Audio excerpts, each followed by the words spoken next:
नमस्कार दोस्तों, मैं किस्साबाज वाला लेकर आया हूँ विश्वविख्यात लेखकों की कहानियों का गुच्छा। दोस्तों, अगर हमारी कहानी आपको पसंद आए तो इसे लाइक, सब्सक्राइब और शेयर जरूर करें। तो आइए बिना देर किए शुरू करते हैं हम आज की कहानी। कहानी का शीर्षक है खंडहर की लिपि। इसे लिखा है जयशंकर प्रसाद ने। जब बसंत की पहली लहर अपना पीला रंग सीमा के खेतों पर चढ़ा लाई, काली कोयल ने उसे बरजना आरंभ किया और भौरे गुनगुना कर काना फुंसी करने लगे। उसी समय एक समाधि के पास लगे हुए गुलाब ने मुंह खोलने का उपक्रम किया, किंतु किसी युवक के चंचल हाथ ने उसका हौसला भी तोड़ दिया। दक्षिण पवन ने उससे कुछ झटक लेना चाहा। बेचारे की पंखुड़ियां झड़ गई। युवक ने इधर उधर देखा। एक उदासी और अभिलाषामयी शून्यता ने उसकी प्रत्याशी दृष्टि को कुछ उत्तर न दिया।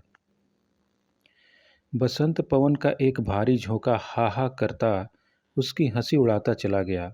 सटी हुई टेकरी की टूटी फूटी सीढ़ी पर युवक चढ़ने लगा। 50 सीढ़ियां चढ़ने के बाद वह बगल की बहुत पुरानी दालान में विश्राम लेने के लिए ठहर गया। ऊपर जो जीर्ण मंदिर था, उसका ध्वंसावशेष देखने को वह बार बार जाता था। उस भग्न स्तूप से युवक को आमंत्रित करती हुई आओ आओ की अपरिस्फुट पुकार बुलाया करती। जाने कब के अतीत ने उसे स्मरण कर रखा है। मंडप के भग्न कोण में एक पत्थर के ऊपर न जाने कौन सी लिपि थी, जो किसी कोरदार पत्थर में लिखी गई थी। वह नागरी तो कदापि नहीं थी।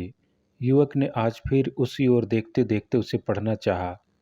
बहुत देर तक घूमता घूमता वह थक गया था। इससे उसे निंद्रा आने लगी। वह स्वप्न देखने लगा। कमलों का कमनीय विकास झील की शोभा को द्विगुणित कर रहा है। उसके आमोद के साथ वीणा की झनकार झील के स्पर्श शीतल और सुरभित पवन में भर रही थी। सुदूर प्रतीची में एक सहस्र दल स्वर्ण कमल अपनी शेष स्वर्ण किरण की भी मृणाल पर व्योम निधि में खिल रहा है। वह लज्जित होना चाहता है। वीणा के तारों पर उसकी अंतिम आभा की चमक पड़ रही है। एक आनंदपूर्ण विषाद से युवक अपनी चंचल उंगलियों को नचा रहा है। एक दासी स्वर्ण पात्र में केसर, अगुरु, चंदन मिश्रित अंगराग और नौ मल्लिका की माला, कई तांबूल लिए हुए आई। प्रणाम करके उसने कहा, महाश्रेष्ठी धनमित्र की कन्या ने श्रीमान के लिए उपहार भेजकर प्रार्थना की है कि आज के उद्यान गोष्ठ में आप अवश्य पधारने की कृपा करें।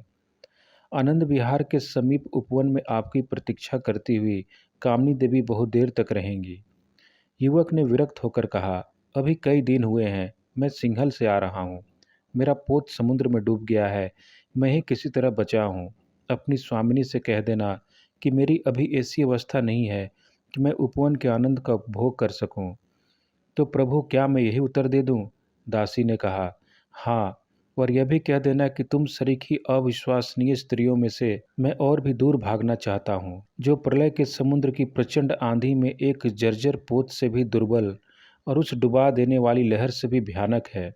युवक ने अपनी वीणा संवारते हुए कहा, वे उस उपवन में कभी की जा चुकी हैं और हमसे यह भी कहा है कि यदि वे गोष्ठ में ना आना चाहें तो स्तूप की सीढ़ी के विश्राम मंडप में मुझसे एक बार अवश्य मिल लें।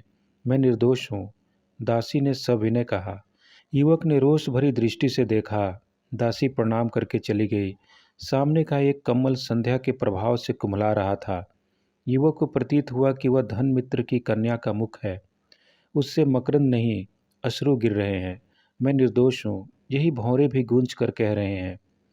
युवक ने स्वप्न में चौंक कर कहा, मैं आऊँगा। आंख न खोलने पर भी उसने उस जीर्ण दालान की लिपि पढ़ ली। निष्ठुर, अंत को तुम नहीं आए। युवक सचेत होकर उठने को था कि वह कई 100 बरस की पुरानी छत धम से गिरी। वायुमंडल में आओ आओ का शब्द गूंजने लगा। धन्यवाद।